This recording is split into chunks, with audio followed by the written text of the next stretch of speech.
Welcome to Therapists Say, the podcast where we talk about real life, real feelings, and the stuff everyone's dealing with, but no one really explains. We're here to make mental health make sense, keep things honest, and remind you that you're not the only one trying to figure it all out. Therapists Say is brought to you by Full Circle Therapy and Inner Wellness Therapeutic Services. Let's get into today's episode. Welcome back to another episode of Therapists Say. I'm your host, Mel. I'm your other host, Liz. Barry. All right. Do we have shrink wrap? I'm kind of hoping that you have shrink wrap. Just minimal. Why minimal? We had a whole dissecting your dream. We should ask if they were... What? Oh, well, I sent you guys Yeah. a couple of dream interpretations. The last so we could two talk about that. sounded exactly the same. That I Did had they? to go back and be like, Cheaters. Hmm? I said cheaters. Yeah, I was like, wait, is this the same one? Twice? Mm. That was Do interesting. you think they used AI? No. Oh. No. Okay. I know when they use AI. So First one certainly didn't use AI. there are... I messed up when I told you guys there was only a couple. The due date isn't until tomorrow. Oh. I messed up. So we'll have a lot more to Tomorrow. talk about. Next Yeah. time. Or After Wednesday. Yeah. So in 2 weeks, we'll be able to address some of their interpretations. Okay. I mean, most of them used Jung, I think, They right? did. Yeah. Mm-hmm. Some of them, one of them talked about what she would have done differently. Like Mhm. she would ask different questions. Mhm. But that's just Jung versus the The other two. the theories Yeah. you guys used. Pearls. Gestalt and Freudian. Right. Or psychoanalytic and Gestalt, or Pearls and Freud. Exactly. But what I like, we've been putting polls up on Mm-hmm. Instagram and YouTube to see what people think. So Liz barely beat raccoons, but she did beat them. I got 3 separate messages saying that they would have voted for Liz, but that they couldn't click on it. thank you. Right, because they have to go We to have the to figure that out. original. I know. If they just go to the original, like But I think inner wellness is an open thing. If they just click it to see the Oh. post, they can click to vote. you're right. I think Right. people give up easily, Yes, they do. but you're right. I haven't seen the raccoons, by the way. They're gone. They're gone. That's sad to me. They left. I want them to win. They're gone. I want to see a neighborhood just taken over by raccoons. Well, I think that would be. They were great. close They were to it. closed because they were hiding under the mailboxes and people's cars, Cool. but they're gone now. Yeah. All right. Well, you won, I but did. barely. No. Like barely. A lot of people chose raccoons, but you said 2 people would have chose. 3. Right. But that's just because they 3. know Liz. That's true. One said always Liz. Always. Who was Liz. that? I think it was Vashti, Oh. our Oh. cousin. Nice. Glad some of your distant relatives still listen. Good to know. Wait, I have a shrink wrap. Okay. You're gonna have to pause on yours. I just Well, thought of this. can I just finish this? I have one more. Fine, go. And as far as picking animals, whether they would be social or It's asocial, related. it turned out to be 50-50 exactly on the 4 platforms. Like there's 2 Instagram platforms that Mhm. I post on, as well as Facebook and YouTube. So between those 4, it all evened out to 50-50 for social and asocial. That makes sense. Yeah. That makes sense. Yeah. So we went to I went with my family to Anna Maria Island over the weekend, and it's like all coastal, like lots of coastal themed. Well, it's things. an island. Right. And so there was a little store. Right. Okay. Stop. It's related to my story. So there was a little store that had all these little hair clips, and there was only two octopus. And I bought them together because I Aw. thought about how you wanted to be an octopus and be alone. But There I was- don't have hair. but And I would never wear a hair It's clip. for me. Oh. Okay. She didn't buy it for you. I did not buy it for you. Oh, I was like, I bought it for what am I going to do with myself. hair clips? What am I, a little girl? I bought them for myself in a pair because you said you wanted to be a lonely octopus. Yeah. And so I bought 2 of them because they were not going to So now be they're alone. together. They're together. Aw. Right. To send you a picture. Probably like One of my favorite songs is "I'm Gonna Die Alone." Jesus. Of You want me to course play it it is. right now? No, I can. It's by. It sounds pretty self-explanatory. I mean, go for it. Just kidding. No, I'm not kidding about the song. Like, it is one of my songs. I know. I'm not It's surprised. on my favorites list. I'll try to find the artist because it's not somebody I listen to generally. Is it like depressing sounding? No, it's upbeat. Oh, Of course. Of course. Upbeat. So exciting to die alone. It's by Hani El Khatib. Never heard. I heard it on a show, and I was like, I like this song, and then Of course you did. and then I Play a downloaded second it. of it. What? I want to. You've probably heard it actually, because it's on my Instagram sometimes. It's a good beat. Right? Okay. Go on. Okay. I'm gonna die alone, really alone. I'm gonna die alone. Okay, Good. it's great. Good. That was great. Okay. There we go. I'm glad you got to share that with the world. Good song. Good song. All Highly right. recommend. So, was there anything in the extra credit that Jumped out at me? jumped out at you? No. Honestly, I have read so many papers in the last 4 days, I don't really remember. I mean, we do have access because I sent it to you guys. Yeah. Did you want to? No. Did you want to save that for next shrink wrap? We could save it, but I was just curious if you thought like. Did you? oh, did that was a anything good jump point. out at you? Because I shared, just so the listener knows, I take out the students' names and I just copy and paste the body of the paper so that the women know what the students said about their. But some of them said you guys did a good job. Yeah. Yeah. They did. Yeah. Yeah.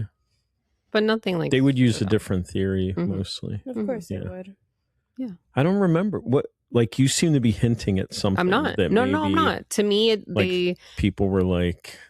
no, they all stayed within like the same theme. Yeah, most Yeah. of it was Jung, which I've graded about half of their papers. Not the extra credit, that's different. They have had to interpret their peer's dream. So each one is assigned a peer's dream, and they have to interpret it with the peer. And it's been heavy Jung, like more than I've ever seen. Oh wow. Yeah, I probably graded 26 or 7 papers, and I would say over 20 are Jung. Like they went with Jung. Wow. Yeah. Okay. I think they were really, like, there was a student in class. I guess I'll give her a shout out, although I don't think she listens. Helena, or Elena. Like, I don't know. It looks like Helen. She was very Jungian. Like, I think she said her parents introduced her to Jung. She has read Jung, which is impressive. That is. He's hard to read. I can't get through. Like, I've read people that are Jungian, but reading Jung to me is very difficult. So, I have read some of his stuff. Never made it through a whole book. Like, it's too exhausting, honestly. But she has, and I think she might have influenced the class because she kept coming back to Jung. Oh. She was very participatory. Okay, she probably did. Or they just all love Jung. I don't know. Did you stay on Jung for a while? I do love Jung, and I did bring in some extra material from Jung. So maybe I influenced them. I'm not sure. But I'm more existential, You are. I think. Yeah. I mean, I love Jung. I use Jung a lot. Yeah. Anyhow, no, I haven't heard anything that's like made me cry or Why would where I've gained insight and I'm like, that's what I need to do. Right. Oh. Right. Yeah, that's why I asked the question. Yeah. Oh. I forgot. So it's about his dream. You forgot about my dream? Where are you right now? Are you here? Yeah, I'm here. Okay, that's nice. Okay. You Writing tried to it- make me cry. You're like, why would you cry? Like, you're like, be the garbage bag. What does the garbage bag feel? Except it wasn't a garbage bag. It was a Target return bag. But that's what I ended up with. You ended up with that. Yeah. No, Garbage. Deformed. The words I used. My daughter texted me like, that was sad. That's what I wanted to hear. Mm-hmm. What it was feedback you sad? got? My daughter said she thought it was a good podcast, but that part was sad. It was sad. Yeah. Yeah, it was sad. Like, I I walked choked out- up a little bit. You did. A little bit. I saw it Like, in a little- in you. I Yeah. saw it there. Yeah. I don't want to get into this. Okay. I have said in the past, like, I don't know if you've ever looked up the word adjunct, because I'm an adjunct faculty. Right. And I have told previous partners I feel adjunct in their lives. And that's like a common theme for me where I feel that way. And adjunct is disposable. Like if you look up adjunct, it's like disposable. Oh. Yeah. Pretty sad. Yeah. Gonna die alone. Should we play the song? Just put it back in every time. Just keep like looping it back in every time I say that. It's great. Oh, man. All right. Any other shrink wrap? I mentioned my little octopus lips. Yes. I didn't know about that. I really haven't talked to you like all week. I know. Yeah, we have. It was obvious when I came in, listener, that they hadn't talked in a week. They were covering like 6 topics at the same time. Deaths in the family. I don't even know. We Like were just trying all to kinds catch of up. things. They're like business stuff. I came in, I was like, have you guys not talked in a week? That's literally what I said. Yeah, and we Yeah. haven't. Yeah. Mhm. I And think they- since For like, our family. Which is very atypical for them if you haven't garnered that from our podcast. Yeah. It's atypical that they don't talk. Mm-hmm. Mm-hmm. Yeah, I feel like I didn't talk to you since last Thursday. Thursday. Or before Wednesday, Wednesday. Yeah, so we had a lot of catching up to do. Okay. Are we ready to get into our topic? I think we are. Okay, so I read something that's what were you going to say something? Just that I never have any idea, unless it's my topic, what we're covering. So I'm like, what is this going to be? Okay. All right. I think you're safe this Okay. time from our topics. So I read something that said, if everyone likes you, you're doing something wrong. And that got me down. Was that as a therapist or just period? Because I've heard that as a therapist. No. Well, Like if your clients, I've heard that too. like if your clients like you, you're doing something wrong, which I disagree with. No, yeah, I disagree with that. But Okay. no, so this it's one, not for therapists. no, this one's more related to people pleasing. Okay. All right. So I want to talk about people pleasing today. Okay. Yeah. So I will be quiet the rest of the session because I do not people please. we specifically chose something that you could help carry. So Okay. you're not going to stay quiet. Yeah. No. Right. But I am. Not a people pleaser. But we are. Okay, but we are. We are. So I Okay. think that's why Yeah. it's going to be great All right. to help all Okay. those people pleasers. I mean, I'm out sure there. I people please at times, but that's not Mhm. my. I don't think anyone out there is like William Perry Barry is a people pleaser. No, I Don't can't think that's how of we one describe you. person that would think that. No. No. No. Not at No. all.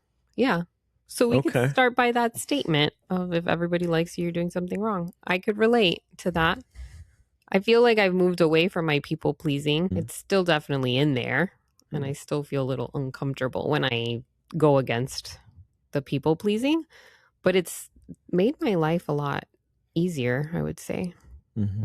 to not be such a people pleaser. Do you think you got to the cause of your people pleasing, or do you feel that like you just stopped doing it because of something else? I feel like it took a lot of therapy Okay, to be able to move away from the people pleasing. but you didn't get to the cause, like what you think. Like Yeah. like I think our listeners would be curious, like what makes one person a people pleaser and another person not a people pleaser, Hmm. perhaps. I think there's a few different causes of it. I think one of them is being a firstborn Hispanic daughter. Okay. But I don't think the firstborn thing is relevant.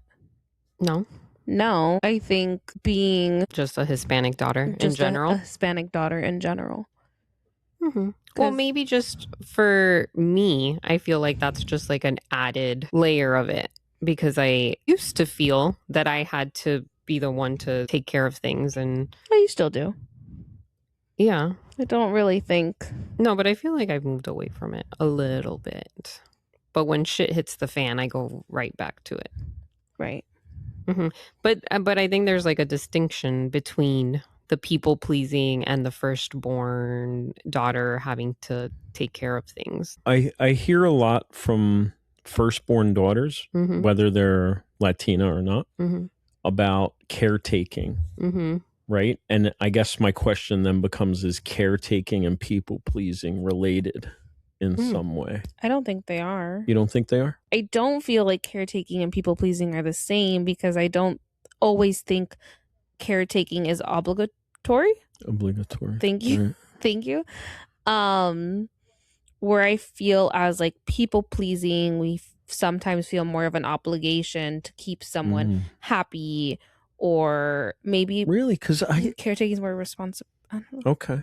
I do feel they could both be obligatory. Yeah, maybe. Like people feel like they have to take care of the person and they feel like they have to make them happy. Like, Yeah. I feel like if it was a Venn diagram, there's definitely some overlap. Yeah. And I feel like a lot of firstborn females are caretakers. Like I think my daughter to some extent is a caretaker, right? And she's firstborn and we're not Latino, right? Right. So I think a lot of firstborn females feel that. Maybe Latinos to an even larger extent, I think. You know, I hear it a lot at FIU. So that's one reason. It's just part of the upbringing, is what you're saying. Okay. I think. And you think just being Latina, period, makes you a people pleaser? Well, because I think there's like a big theme we hear as like children and like young women of we don't really have the option to say no to our parents, or that would come off as disrespectful or non-compliant. Like a phrase that's said a lot in I feel like Hispanic households is be seen, not heard. And I feel like that's in America, period. Like I heard that as a kid. Yeah. And I knew no Latinos that I can recall as a kid. Like I grew up in a predominantly. My grandma used to say all the time, quieter, you look prettier. Oh, no one ever said that to me. Yeah. She still says that. Yeah. She probably still does. She does. She's said it to me before. And I feel like those reinforce those ideas. For sure. Well, that one does. I guess it's part of a lot of different cultures, maybe not just the Hispanic culture. Right. But it has a lot to do with my people pleasing to keep everybody happy. I grew up thinking if nobody was mad at me, then we're good. Everything was good. I struggle with people being mad at me because of that. And I think everybody needs to be happy with me. And that's my people pleasing, that I struggle a lot allowing there to be conflict. And then I put myself in uncomfortable situations of doing something I don't want to, or I don't feel comfortable with, just so the other person isn't upset. And that's not fair. Right. And then how do you feel after that? Bad. Like I feel like I did something I didn't want to or felt uncomfortable just to keep somebody else happy. But I'm the one who's suffering. And does it build up resentment for you? Yeah, a lot. Okay. You agree, Mel? I see you nodding. I think for her, it builds up a lot of resentment. For me, a lot of things don't bother me. And so I think it's just a way of me pushing it to the side so I could keep moving on with whatever else I'm dealing with. Because I feel like the more resentment I build, then I'm not happy, and I don't like not being happy. Yeah. So you guys have very different experiences of people pleasing. It sounds like. For me, it definitely gives me resentment. Right. So for you resent yourself a little bit for doing it, and you resent them for putting you in that position, I guess. To some extent, right. For feeling like I can't speak up, or feeling like if I do, it would cause a problem. And then for you, it's like, it's like water off my back, like no big deal. Right. Yeah, I still get annoyed in certain situations where I'm like, I really didn't want to do that. I feel like I've come a long way, and I've stopped doing a lot of people pleasing. And I think that's why that phrase stuck with me so much. Okay. If everybody likes you, you're doing something wrong. You're doing something wrong. I think for a long time, I would have considered myself someone that a lot of people liked. Like it would have been hard for me to pinpoint someone that didn't like me. And I feel like I could probably pinpoint a handful of people that don't like me at this point in my life. All right. And I'm still I'm fine with it because it's just kind of part of who I am. Yeah, that was like one of my follow-up questions was going to be, how has that been since you're saying you're still a big people pleaser, and Mel's saying I've worked on it and I'm not as big a people pleaser. And now I can find a handful of people that don't like me, where that might not have been true a couple of years ago. Right. What do you like? How is that experience for you? Like, how is the experience of not being a people pleaser? I think I fall on a quote that I tell Liz often. You want to say the quote? I do, because I know what she's going to say. You could be the sweetest peach on a tree and people still don't like peaches. Yeah. So I'm kind of like... So you're like, okay. Yeah, I'm okay with it. Yeah, that was one of my first thoughts when I heard the quote. Like, I don't even know if that's possible. Like, you can be the sweetest person in the world and people still don't like you. Yeah. Right? Like, people project their own things and they have experiences with people like you that they're bringing up from their history. Yeah. You know? So, yeah, I don't even know that everyone could like you, right? Like, not every single person. Yeah. Right. So, yeah, I agree with that. So, has that you've memorized this quote that Mel has repeated to you enough times that you memorized it. Right. I tell clients it all the time. Has it helped in any way? You be less people pleasing? So maybe although I'm people pleasing, I think people can still tell I'm upset. Oh, yeah. Your face. Mel confirms. Right. People can tell that you're not pleased. People can tell. So has that helped? Has that helped them stop asking? No. I don't think it will, honestly. No. So I think then it becomes maybe other people pleasers. Pissing contests? Or are we going to get shadow banned because I said that? I don't know. Probably not. Okay. I mean, who knows? I don't care anymore. We could be the best podcast on Spotify and someone's still not gonna like us. No, okay. So I think for me, the problem is that when I'm upset with someone, I don't do a good job at hiding it. But I also don't do a good job communicating it. Because you don't like the conflict. Because I don't like the conflict, right. But do they ever call you out on it? Like, let's say I asked you to do something and you didn't want to do it, and then you had a face that... I would just do it. You would do it, but you might also have a face, like we're saying, you can't seem to control your face. And so do people say things like... Not in the moment. I feel like I feel like people like can almost use that against me. Like sometimes like I feel like people have said to me after the fact of, oh yeah, we know when you're upset you can't ever hide anything on your face, but people will just still continue to make me feel uncomfortable. Like even if someone tells me they want something or me to do something and I'm maybe not happy about it, they'll just carry on. Okay. Which is my problem too, because I should just do the uncomfortable thing and communicate that, like I preach to my clients that we need to practice, and practicing feels uncomfortable. I'm still surprised that people see it on your face and don't say anything. Like, I feel like if I asked you to do something and I saw on your face you really didn't want to do it, I'd be like, you know what? Is that okay? Like, I would say something to see, am I reading you correctly? Right. Who are the biggest offenders for you? I plead the fifth.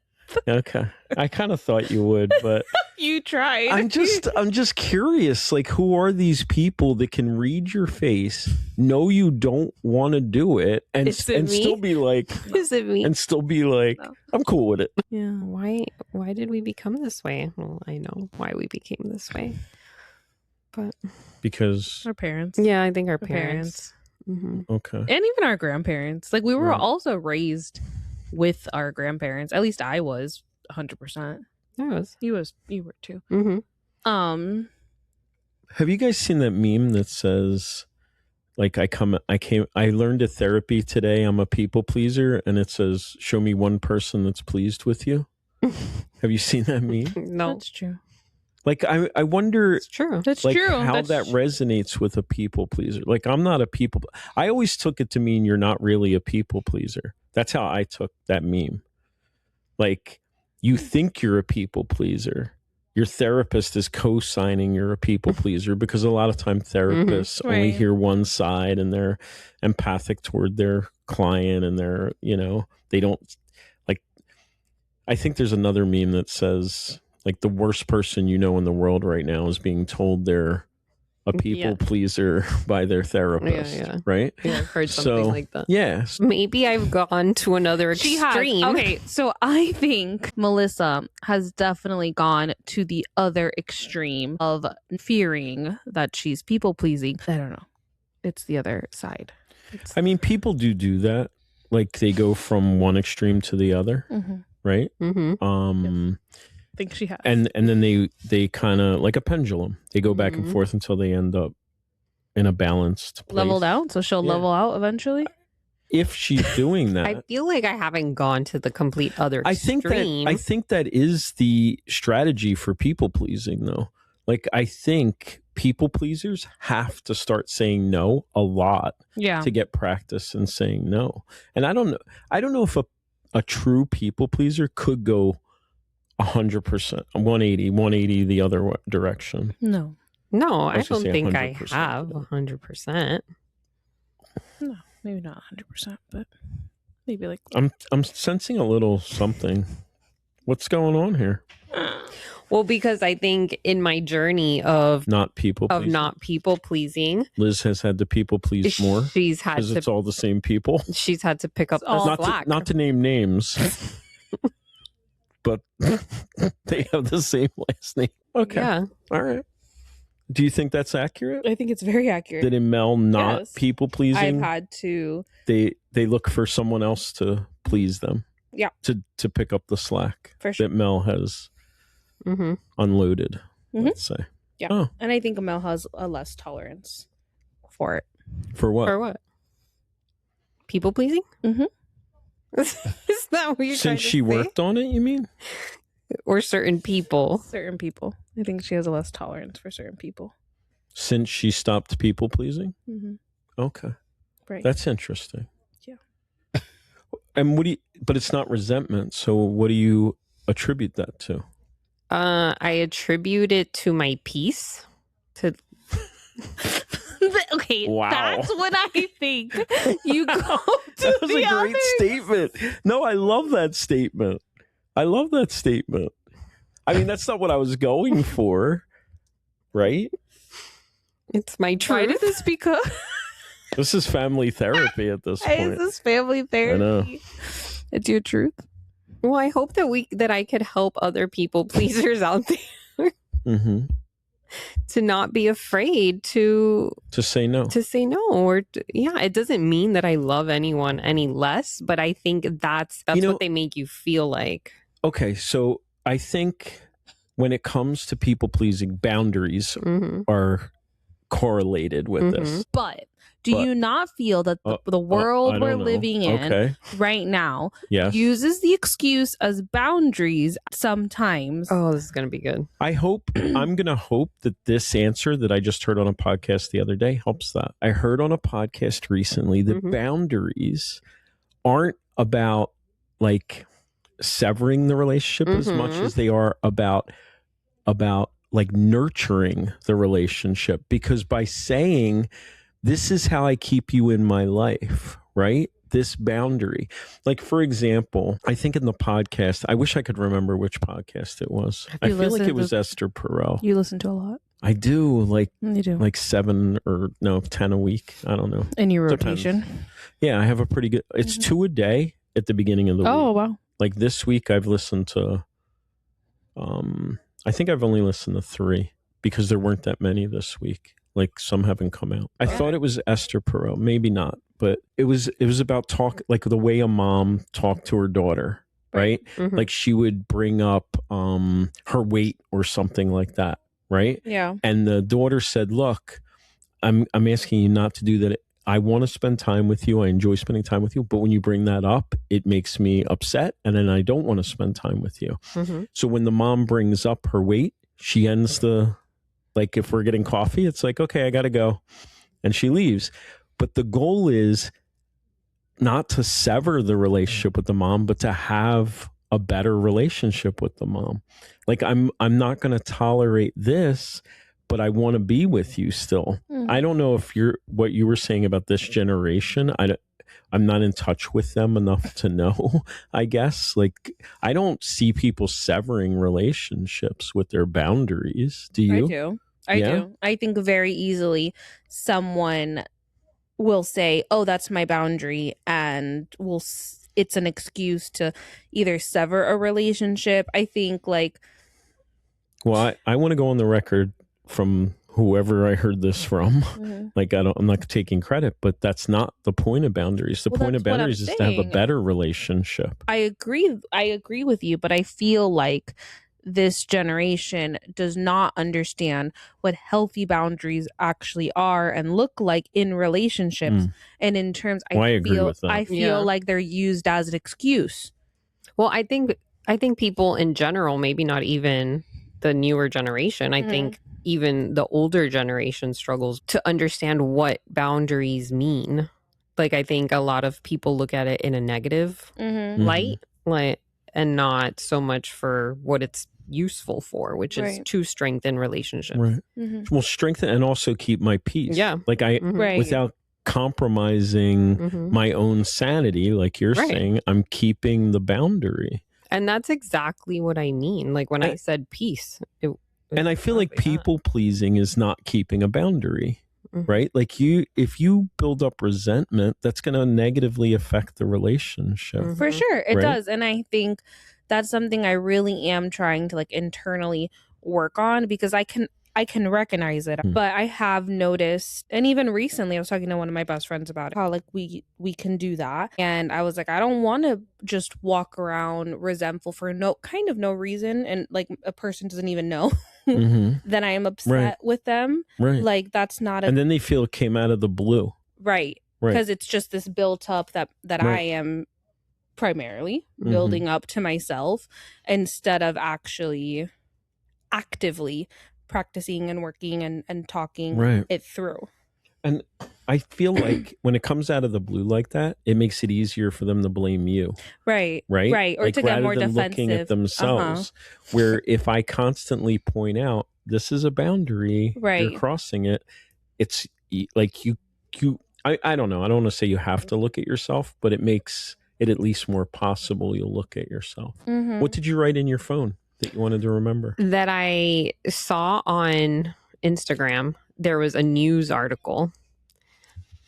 I won't say the source. The source, yeah. Okay. But there was a news article that said that therapists are tearing families apart with their bad advice. I saw that. Did you see it? I saw that too. And I got like this surge of rage inside of me, and I wanted to repost it so bad and write like this whole crazy thesis on the article. And I couldn't repost it, and it wasn't working right. And then I thought to myself, maybe this is a good thing. I don't that you can't repost. That I can't repost it and I can't rant about it.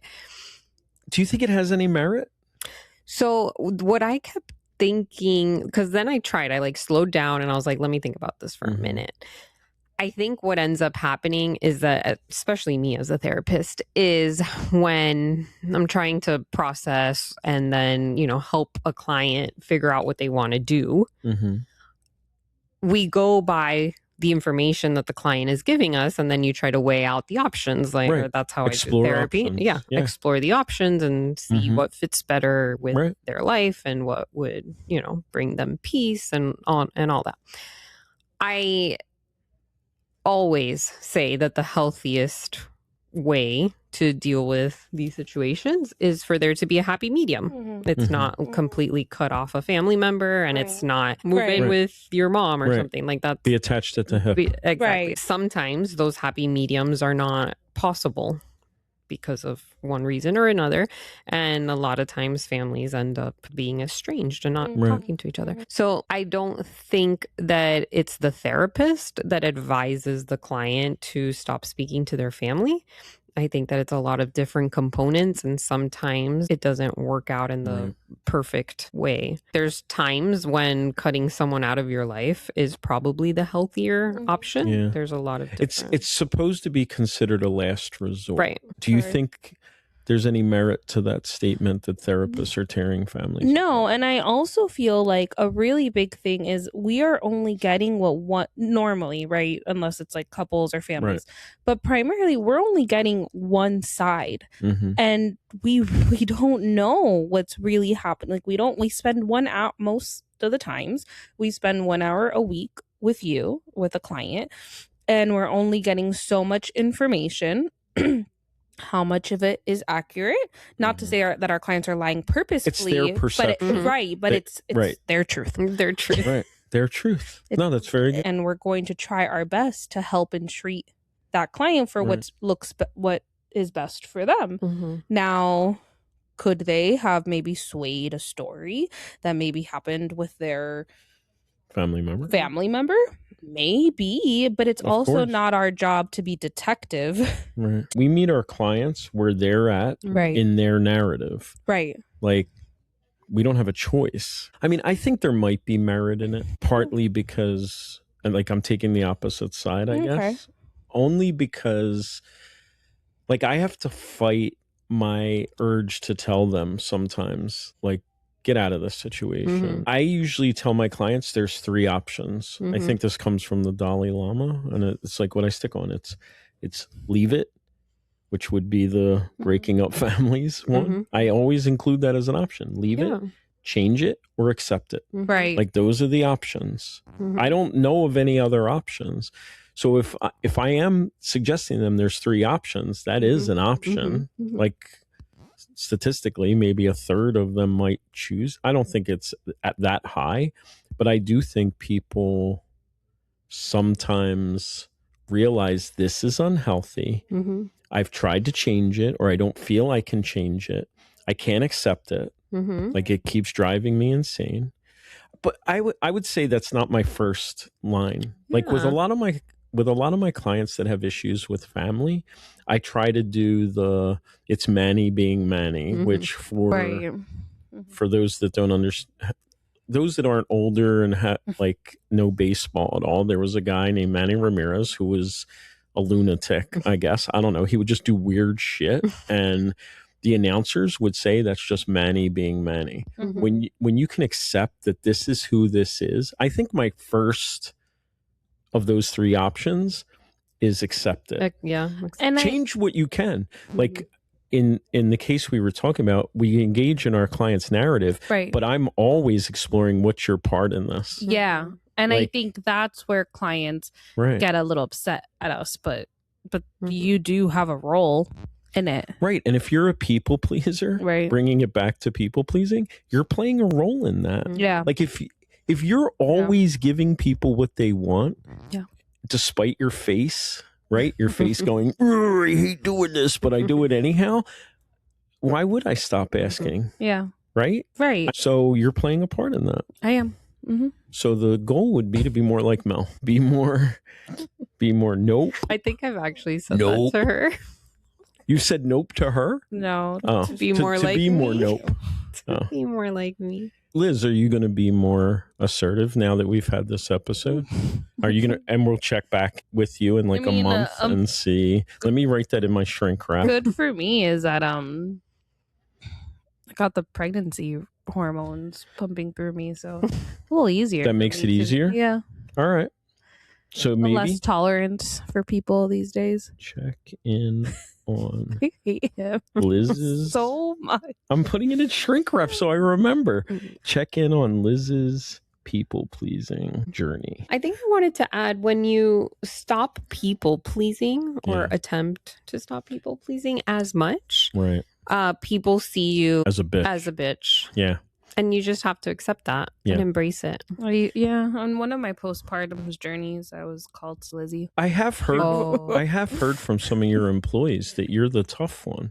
How are you the more people pleasing if you're the tough one? I don't really Maybe know you're why that client that thinks they're a people pleaser, but nobody's pleased.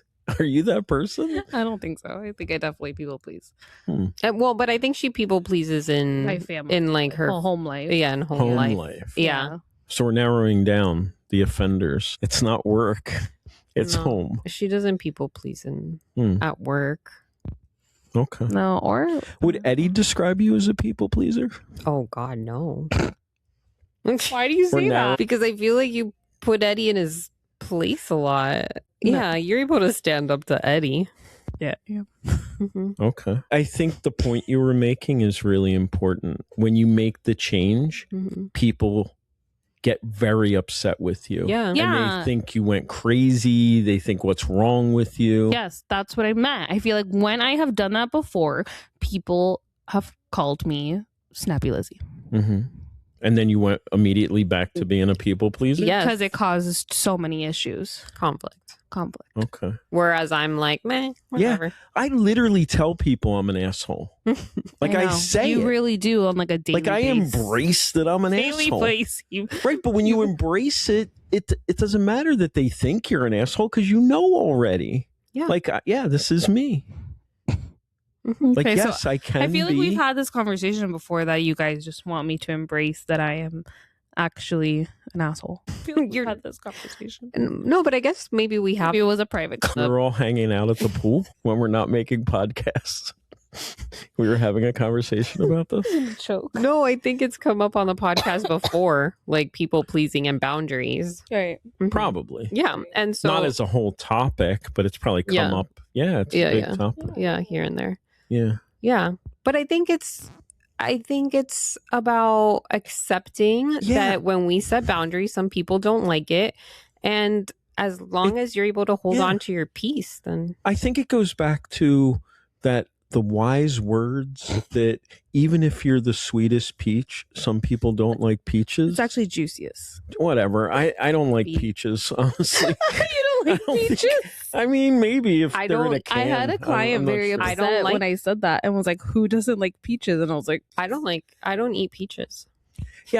I can't recall the last time I had a peach. Me Maybe neither. in a peach pie. Oh, I've never had a I'm gonna peach bring pie. I'm gonna bring peach cobbler. I mean, I prefer like I don't know. I don't. Yeah. I don't know that I I mean, eat it could go. peaches. It could go for anything. But I think those are wise words. Like, no matter how great you are, I've said it a million times, just never with that eloquence of the peach Are you gonna analogy. start saying the peach analogy? Probably. it's true. I had a client one time say, "Tell your sister thank you."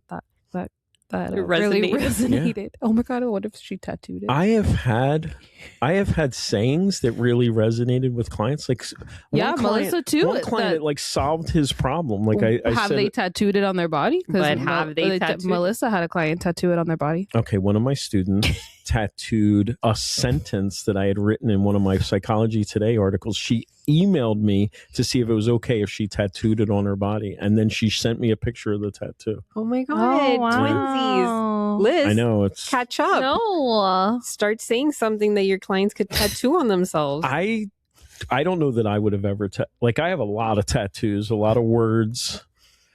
None of them are words I've written. Like I don't. Yeah, whatever. yeah. All right. So we're gonna check in a month Yeah. on your journey. On my journey. Well, maybe 2 weeks because I weeks. wrote it down and I Mhm. probably won't remember. Oh, I mean, let's see if somebody tries to make me do something I don't want to in the next 2 weeks. I'm sure they it's will. quite possible. Yeah. If you're a people pleaser, Okay.